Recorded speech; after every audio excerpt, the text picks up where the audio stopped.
أهلا ومرحبا بكم على قناة كوكوت مينوت. رجعت لكم بعد غياب بوصفة هايلة، جراتان بروكلو ولا شوفلور بنتها هايلة، والأكثر من هذا بمقادير اقتصادية والنتيجة ولا أروع. نروح نشوفوا الوصفة.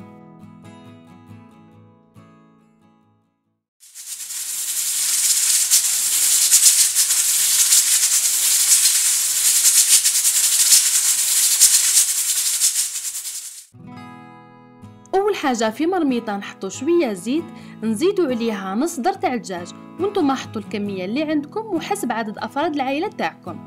نزيدوا عليها بصله متوسطه مقطعه شرائح بهذا الشكل، شويه فلفل كحل وشويه ملح. نقليو البصله تاعنا مليح.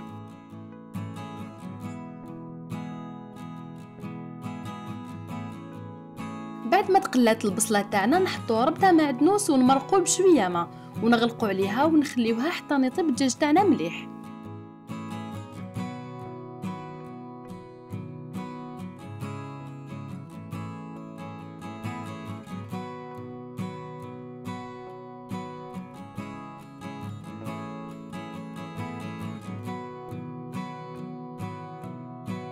هنا بعد ما طاب الدجاج اللي عندنا نحيوه الربطه تاع المعدنوس ونضيفوا ملعقه صغيره فرينه، ومن بعد نميكسيوه مليح.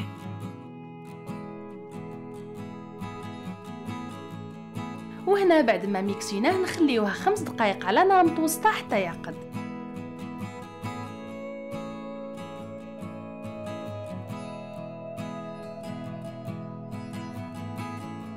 وهنا كما راكم تشوفوا بعد ما عقد نخليوه جانبا ونفوتوا للمرحله اللي بعدها.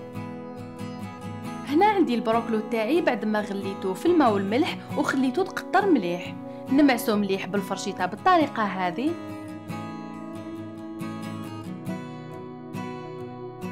ونضيف عليه نص در تاع الدجاج اللي كنت طيبته من قبل بعد ما قطعته قطع صغيره بهذا الشكل، ونزيد عليهم سنينه ثوم وشويه معدنوس، ونمزج كامل المكونات مع بعض. نزيد نضيف عليهم شويه فلفل كحل وشويه ملح.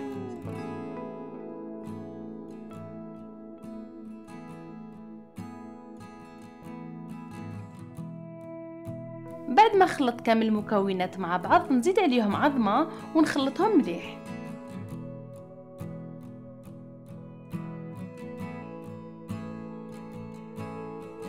وهنا نزيد عليهم مغرفة تاع لا شابلور وحوالي 3 ملاعق كبيرة فرينة ونخلطهم مليح مع بعض.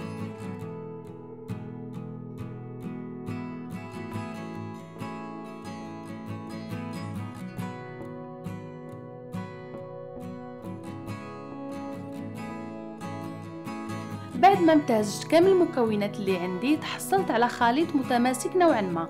نشكلهم صبيعات بالطريقة هذه، ومن بعد نرمدهم في الفرينة، ومن بعد في العظام، ومن بعد في لا شابلور، ومن بعد نروح نقليهم.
بعد ما تقلاو صبيعات شوفلوغ اللي عندي في مول اللي رايحه ندخلو للفور، نحط لاصوص اللي كنت حضرتها من قبل، ومن بعد نسد في صبيعات شوفلوغ بطريقه منتظمه.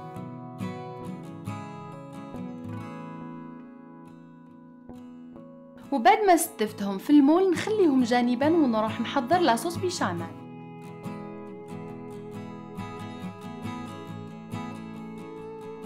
في كاسرونه نحط شويه زبده ونخليها حتى تذوب، ومن بعد نضيف عليها شوي فرينة ونخلطها مليح حتى تتحمص.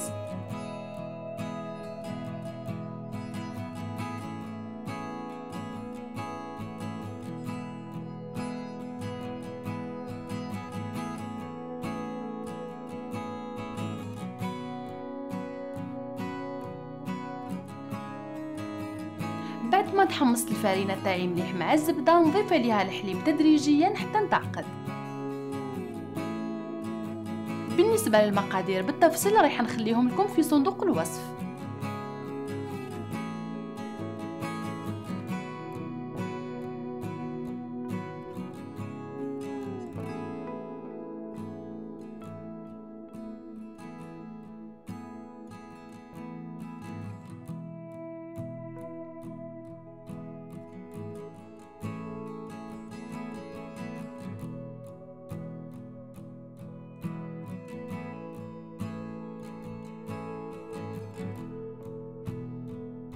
هنا بعد ما كملت كامل الكميه تاع الحليب اللي عندي نضيف عليها شويه ملح وشويه فلفل كحل ونمزجهم مع باقي المكونات.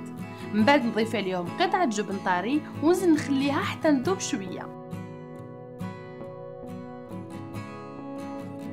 بعد ما تخلطت كامل المكونات نطفي عليهم ونميكسيهم مليح باش نتحصلوا على قوام متجانس.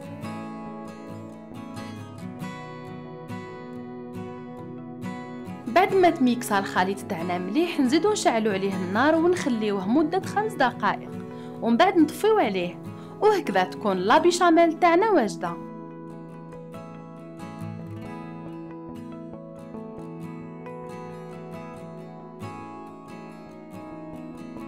بعد ما وجدت لاصوص تاعنا نروح نصبوها مباشرة فوق سبيعات الشوفلوغ اللي عندنا ونسويو لها السطح جيدا. نزيدو نرشو عليها شويه جبن مبشور وندخلوها للفور حتى تتحمر مليح.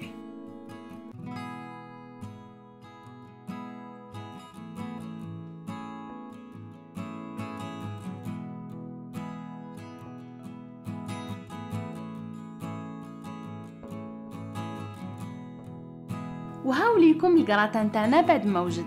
كيما راكم تشوفوا شكله جاي شهي، والبنه ما عندي ما نحكي لكم عليها، وحتى اللي ما يحبوش الشوفلوغ بالطريقه هذه راح يعجبهم بزاف. هنا قسمت معاكم قطعه باش تشوفوها، وكيما راكم تشوفوا القوام تاعها طريه من الداخل ومشربه مليح بالصلصه البيضاء اللي كنا حضرناها ولا صوص بيشاميل. والبنه تاعها كيما قلت لكم ما عندي ما نقول لكم فيها، جات بنينه بزاف ومتاكده حتى اللي ما يحبوش الشوفلوغ راح يعجبهم بزاف. جربوها واستمتعوا بها وخليوا لي رايكم في التعليقات. كانت هذه وصفتنا تاع اليوم، استنونا في الوصفات القادمه ومع السلامه.